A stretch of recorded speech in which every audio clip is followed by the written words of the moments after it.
আসসালামু আলাইকুম রহমতুল্লাহি ওয়া বারাকাতুহু। সবাই কেমন আছো? আশা করি সবাই ভালো আছো, আমিও ভালো আছি। তো আজকে আমি তোমাদের সামনে দুটো কথা বলতে চাই। তো কথাটা হচ্ছে এই যে বেশিরভাগ মেয়েরা জীবনে সব থেকে স্বার্থপর মানুষ হয় তার স্বামী। যখন সে ইচ্ছা করে তখন তার সাথে ভালো ব্যবহার করে, আর যখন তার ইচ্ছে হয় না সে তখন তার সাথে ভালো ব্যবহার করে না। আচ্ছা, যখন তার কখনো কখনো সে বুঝিয়ে দেয় যে স্যার তার জীবনে না থাকলেই ভালো হতো, তাই না? এটা আজকাল হয়েই আছে। তো এখনকার যে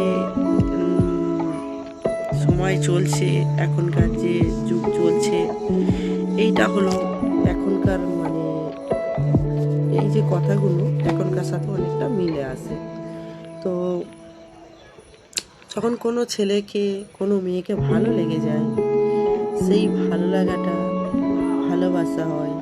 তো সেই ভালোবাসার কারণে আবার দুটো কথা, যদি কোনো ছেলে কোনো মেয়েকে যদি ভালোবাসে, সব থেকে বড় কথা কিভাবে বুঝবে সে তোমাকে ভালোবাসে? এটাই থেকে বুঝবে যে সে তোমাকে ভালোবাসে। সে তোমাকে হাজার কাজের মধ্যেও তোমাকে সময় দেবে, ব্যস্ত দেখাবে না। দ্বিতীয়ত কথা, তোমার সাথে উল্টোপাল্টা ব্যবহার করবে না। আর তৃতীয়ত কথা হচ্ছে, তোমাকে যদি সে ভালোবাসে, সে কোনোদিন তোমাকে অপমান করবে না, কারোর সামনে ছোট দেখাবে না।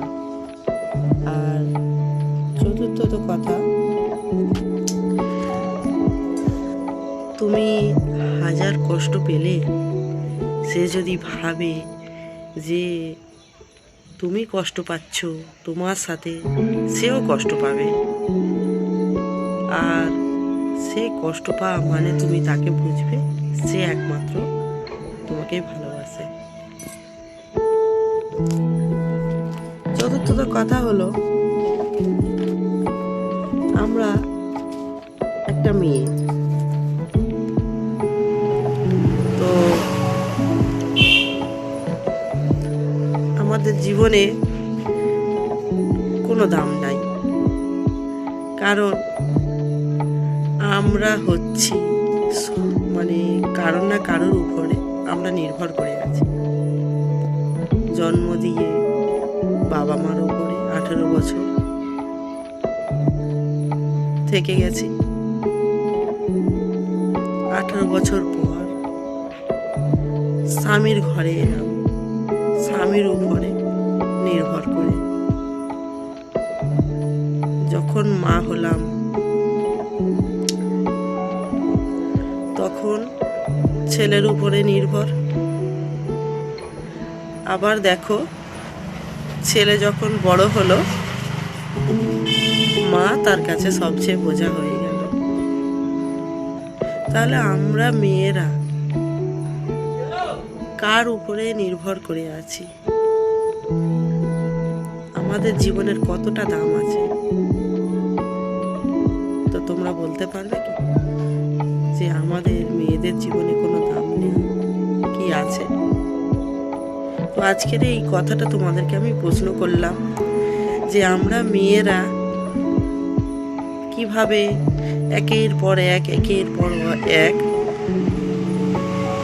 বাবা মার উপরে, নিজের স্বামীর উপরে, নিজের বাচ্চাদের উপরে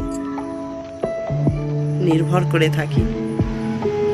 প্রথমত আমি কারোর মেয়ে, দ্বিতীয়ত কারোর বউ, তৃতীয়ত কারোর বাবা মা, আর এখন ছেলের উপরে বোঝা।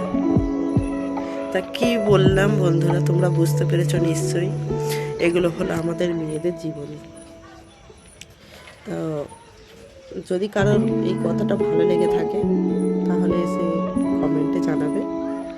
আর একটা কথা, নিজের স্বামী হলো তার কাছে সব কিছু। স্বামী যদি তাকে বোঝে, তারা দুনিয়ায় যতটা কষ্ট হোক না কেন কাউকে চায় না, এটাই বাস্তব। তো আজকের এই পর্যন্ত। সবাই ভালো থেকো, সুস্থ থেকো। আর আমার এই ছোট্ট ভিডিওটি যদি ভালো লাগে নিশ্চয়ই লাইক কমেন্ট করো, আর সব বন্ধুদের কাছে শেয়ার করে